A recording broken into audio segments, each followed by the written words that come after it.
This story is about an alien mind reader who scans a human with ADHD and collapses from the mental overload. But the real shock? That chaos was the organized version. What follows will change how aliens view the human mind forever. Rokar of the Mind-Spoken Tribunal had never fainted in his 3 solar decades of service. His species, the Cyrilline, prided themselves on cognitive fortitude, having evolved telepathy so refined they could extract thoughts from a planet's biosphere. Rokar once interrogated a Jiric criminal mid-delirium and left the encounter unscathed, even with the mental equivalent of someone screaming mathematical theories through a megaphone. So, when the human delegation stepped aboard the Sorellan Ark, the tribunal chamber barely stirred. Another species, another treaty session. They'd scanned diplomats before Voltrians with their philosophical echo loops, Harzian nobles thinking exclusively in taste and scent. Humans, according to reports, were emotionally noisy, but generally manageable. Nothing Rokar couldn't buffer. The Sorellan did not anticipate Daniel Keene.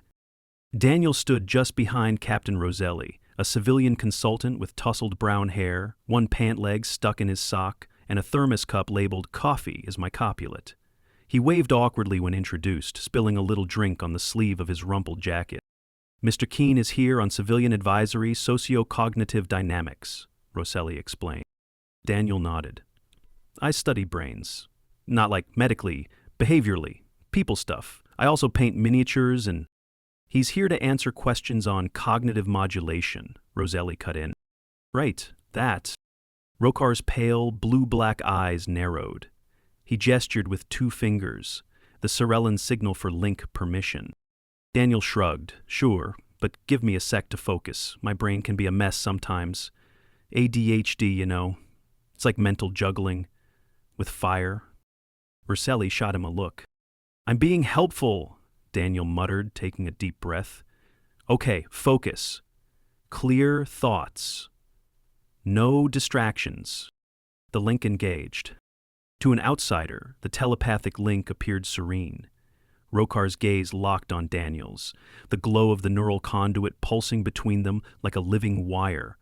But inside, Rokar found himself teetering on the precipice of something utterly unexpected. First came a burst of compressed images, cat memes, calculus notes, a vivid recollection of a 6th grade field trip involving bees, and a to-do list featuring "buy milk," "text Greg," "learn Japanese," all overlapping. Next, sound. Snippets of music from multiple decades, a podcast about serial killers, and someone screaming internally about forgetting to water a plant. Then, language.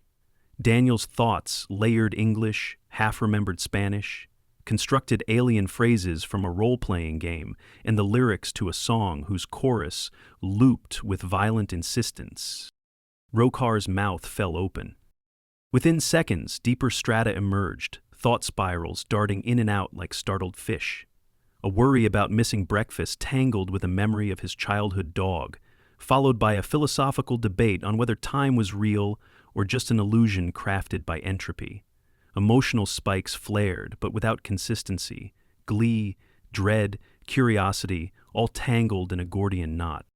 "Stop!" Rokar screamed, or tried to. His body seized. The link severed with a soundless snap, and Rokar collapsed. The chamber exploded into motion. 3 Sorellan healers rushed forward, while the human delegation froze mid-motion. Roselli lunged toward Daniel, who stood blinking. "I was trying to make it easier," Daniel said slowly, still focused. "I even took my meds this morning." Roselli stared at him. "That was the focused version?" Daniel nodded. "You should see what it's like when I'm daydreaming." Rokar twitched on the floor, a low psychic whine emanating from his cranial ridges. Technician Leverick touched Rokar's temple, then paled. He thought he was being attacked by an ancient warship made of thoughts and television jingles.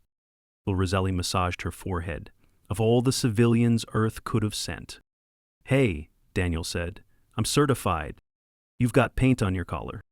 "Multitasking," he offered. "Can I help?" The Sorellan healer looked up. Please, do not. 2 hours later, Rokar regained semi-consciousness in the Ark's infirmary. He mumbled, too many threads colors, loops within loops. The lead healer, Svenni, studied the neurological readout. His mind is stabilized, but he will require synaptic buffering and rest. What did you do to him? Daniel, now seated beside the biobed, held up a small figurine he was painting. Focused. You focused? Yeah. ADHD, I used mindfulness techniques, even skip checking my phone. My brain usually goes 100 directions unless I actively rein it in. Roselli folded her arms. You deliberately filtered yourself for the scan? I didn't want to throw him into the deep end. Svevny turned to Roselli. This was the calm version? Daniel glanced up.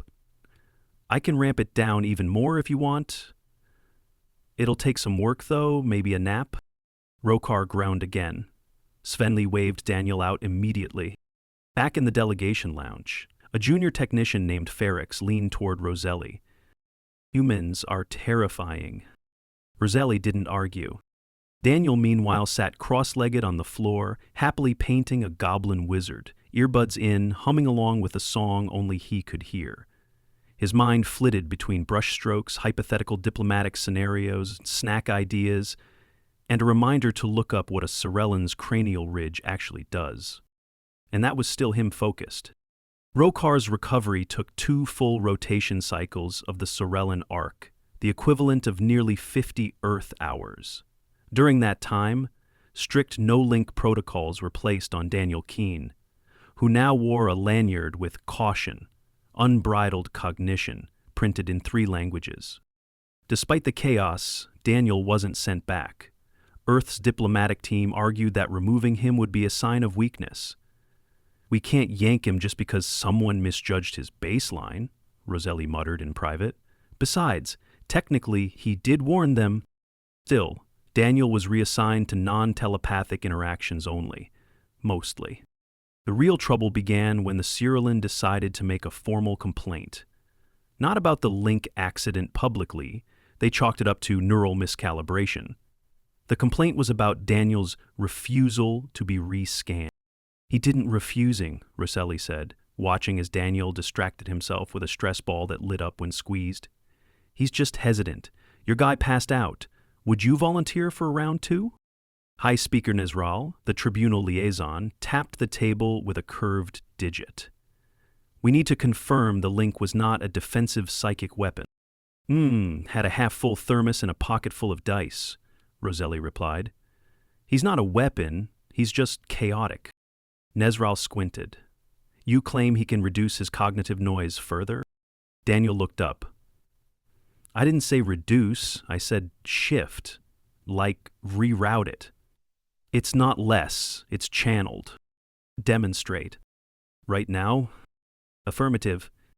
Daniel sighed and stood, twisting his ankle slightly as he caught it on the leg of his chair.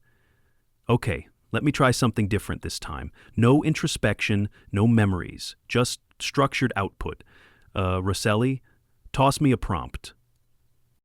Explain Earth's weather systems. Daniel closed his eyes. Right.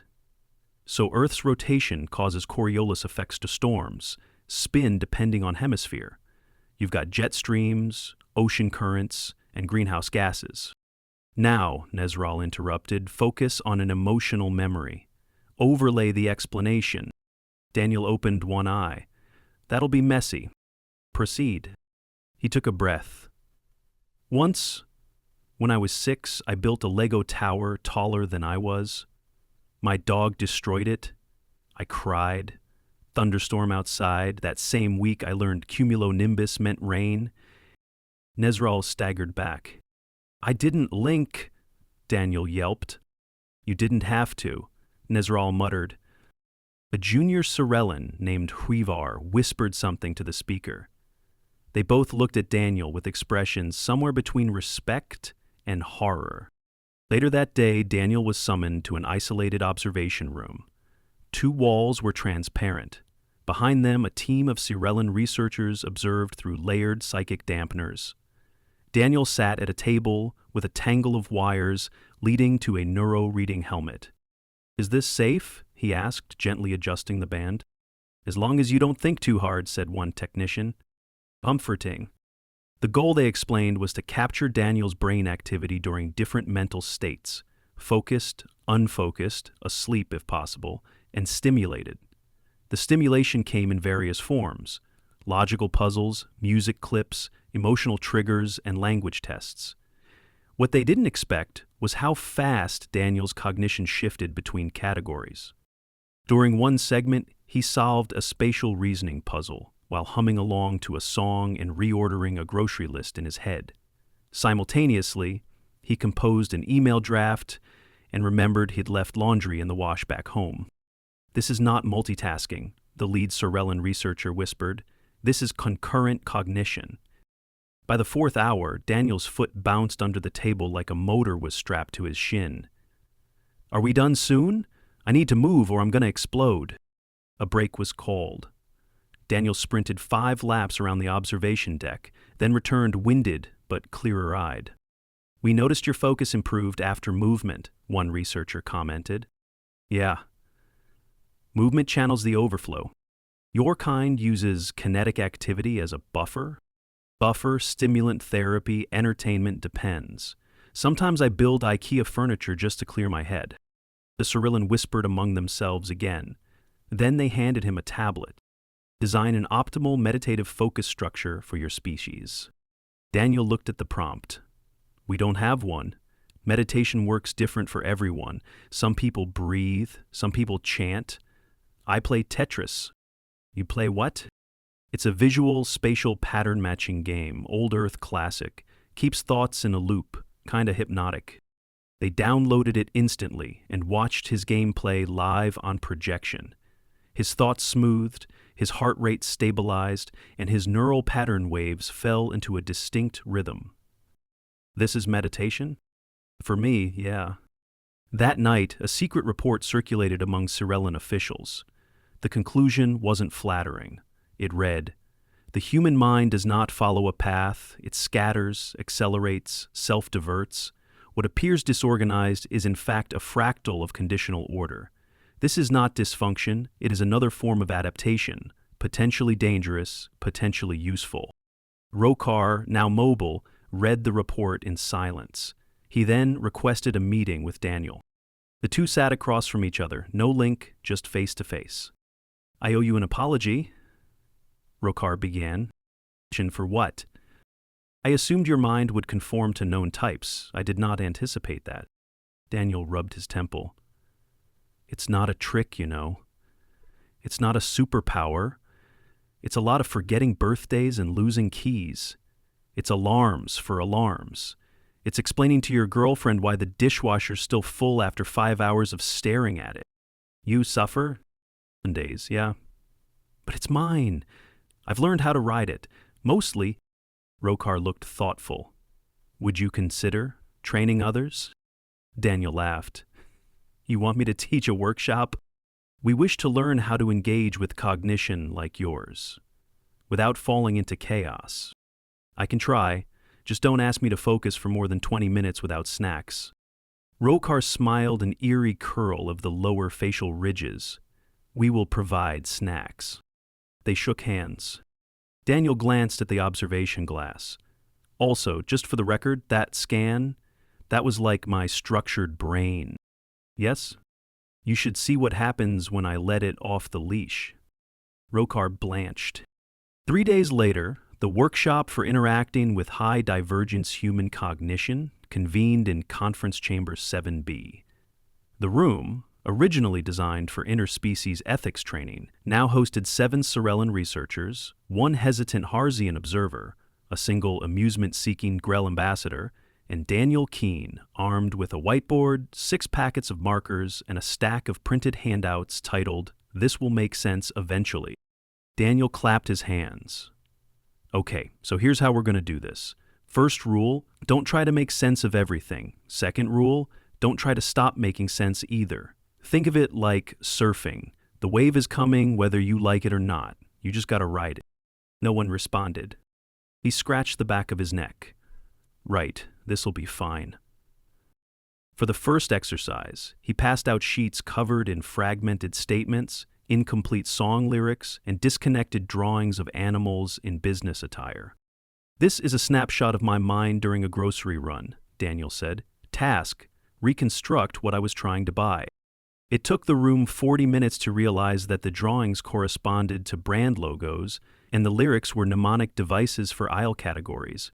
"Why not write a simple list?" a researcher asked. "I did," Daniel replied, "then forgot where I put it. This way it's in my head, just not alphabetized." The Grell ambassador snorted, which sounded like a bubble popping inside a balloon. The next hour focused on redirective cognition, how Daniel managed sudden intrusive thoughts. He described it like herding soap bubbles with a broom. "They don't pop," he explained, tapping his temple. "They drift. If I don't follow one, it turns into 5, but if I chase one, I can sometimes lead it into something useful. Like I'll remember an old cartoon, and somehow it reminds me I left the oven on." "You maintain associative linkages by repurposing irrelevant stimuli?" "Exactly. My brain throws curveballs, I just swing early." Midway through the session, Rokar stood, visibly steadier than before. "May I ask something personal?" Daniel shrugged. "Sure." "When you're overwhelmed, how do you recover?" The room fell silent. Daniel hesitated, then pulled a small notebook from his back pocket.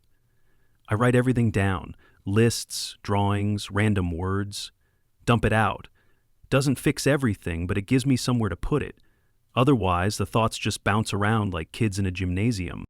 The Sorellan took notes rapidly.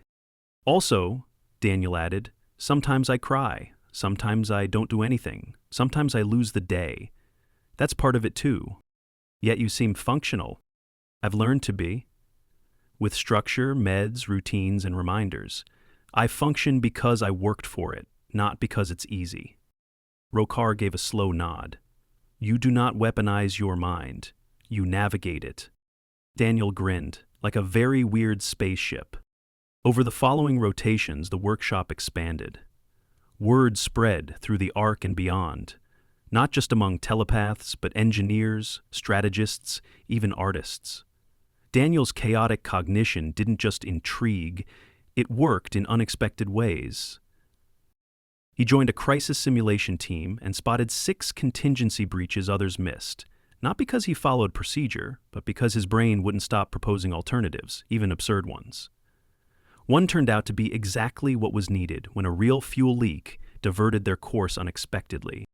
He advised a diplomatic group on muleteer negotiations, suggesting that instead of linear arguments, they stagger multiple topic threads and switch contexts to keep both sides mentally flexible.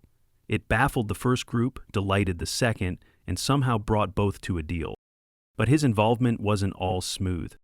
One afternoon, during a systems review, Daniel forgot a major task one he'd talked about completing, even wrote down but never actually did.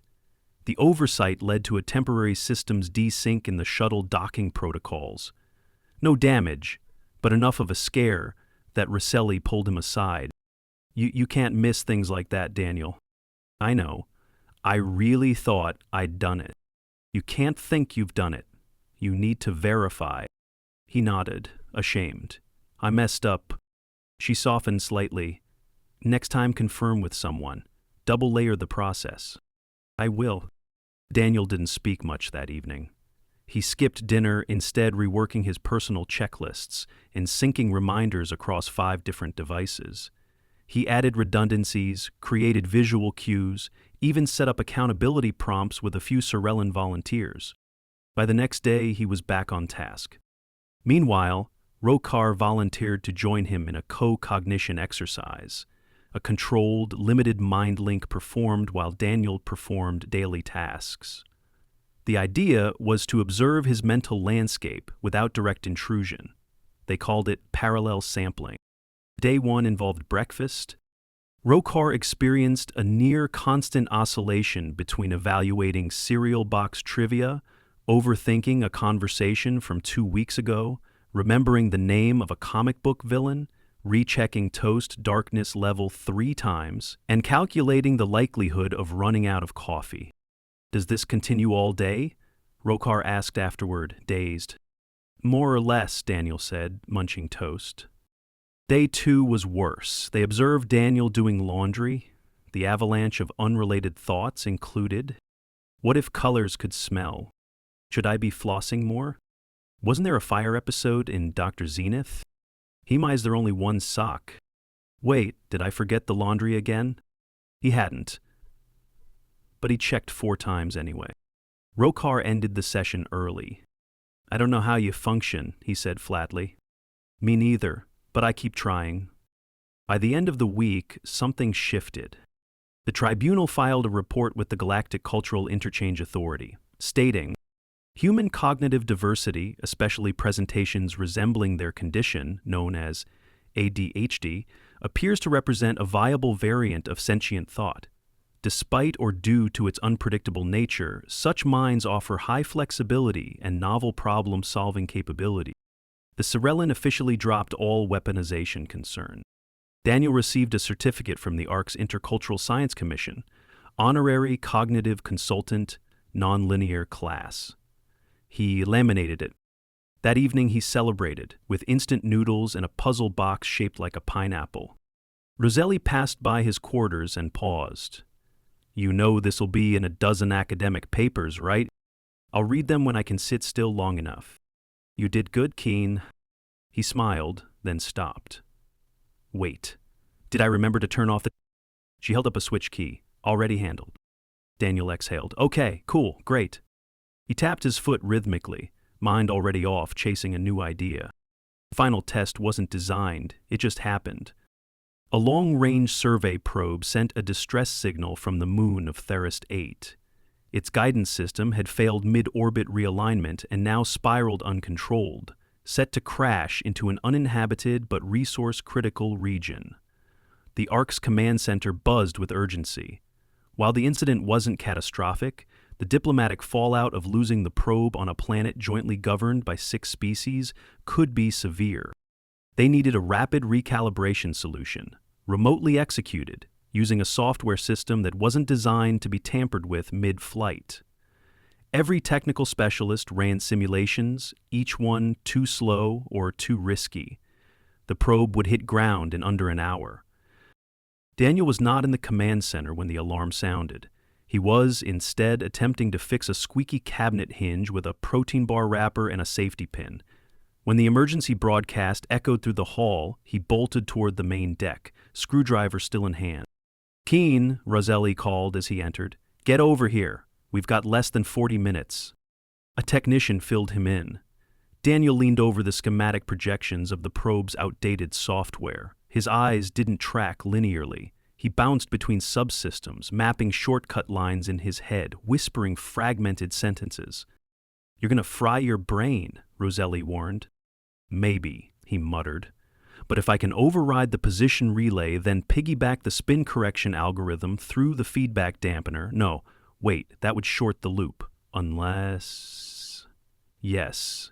If I confuse the failsafe into thinking it's in test mode, it'll accept a redundant command path. Can that be done remotely? I think it has to be. He typed rapidly on an interface he'd never used before. The ARC systems, not designed for improvisation, protested every command. Daniel cursed, flipped the system into compatibility emulation, and ran a ping test using a diagnostic shell. Okay, I'm in, he said. Rokar, I need mental quiet, no one talk. Rokar activated a psychic dampening field across the command floor. Every voice, whisper, and sound dropped to near silence. Daniel's fingers moved faster. His mind darted not away from the problem, but around it, through it. He didn't suppress the noise, he used it. Each stray thought became a thread in the solution. A remembered line of outdated code from a project he abandoned in college became the key. An image of a spinning coin became the metaphor he needed to calculate the correction arc. 31 minutes after the emergency began, Daniel hit execute. The probe shuddered in its course, thrusters firing in unison. For 2 tense seconds, the system screamed an override warning. Then it confirmed. Trajectory altered. Crash averted. A soft cheer filled the command center. Not wild celebration, more disbelief. Daniel slumped into a chair, sweating, pale, his hands trembled. Rokar approached quietly. You channeled the chaos. I focused through it. You are not what we thought. Daniel didn't speak. He was still breathing hard, adrenaline fading slowly. Roselli stepped forward. Take the rest of the cycle off. He nodded, lips too dry to answer. The exhaustion wasn't just mental, he was physically drained. His body ached from clenching in full focus. He slept 16 hours that night. The following day, a joint broadcast was sent to 5 diplomatic vessels and the Thera's 8 planetary council. The probe's emergency had been neutralized. Credits were allocated for further analysis. Daniel received no medals, no awards, but the Cyrillan submitted a formal psychological amendment to the Galactic Sentience Index, recognizing ADHD class cognition as a distinct and non-deficient mode of intelligent thought. They called it variant. The arc, a subtle shift occurred. Researchers began including non-linear input formats in presentations. Multi-tier workspaces appeared in shared labs. A new recreational area opened with modular stations for kinetic thinking, music integration, and even puzzle building. Daniel walked into the new area a few days later, looked around, and muttered, "Wow, you built a playground for my brain." "We considered calling it that," Rokar said. "You didn't?" "Not officially." A few weeks later, Daniel packed up a small bag and prepared to return to Earth. His mission civilian consultancy was technically complete. Roselli met him at the dock. "You've made an impression," she said. "I tried not to terrify anyone this time." "You succeeded, mostly." She handed him a sealed envelope, from Rokar. He opened it to find a printed image of a Cyrillan diagram loops, colors, scattered symbols. At the bottom, a handwritten note. "We no longer fear the chaos. We learn from it." Daniel grinned, folded the note, and slid it into his jacket. As the shuttle lifted from the Ark's docking bay, he leaned back in the seat, earbuds in, playlists running. His mind was already jumping between remembering to feed his neighbor's cat, wondering how toast would taste in 0G, and mentally composing a blog post titled, "The Day I Fried a Psychic with My Brain." Back on the Ark, a new warning label had been posted on the telepathic link registry. Cognitive class, variant adaptive divergence. Warning, may appear organized, is not. Proceed with adaptive filters active. And below it, in smaller letters, do not scan without snacks.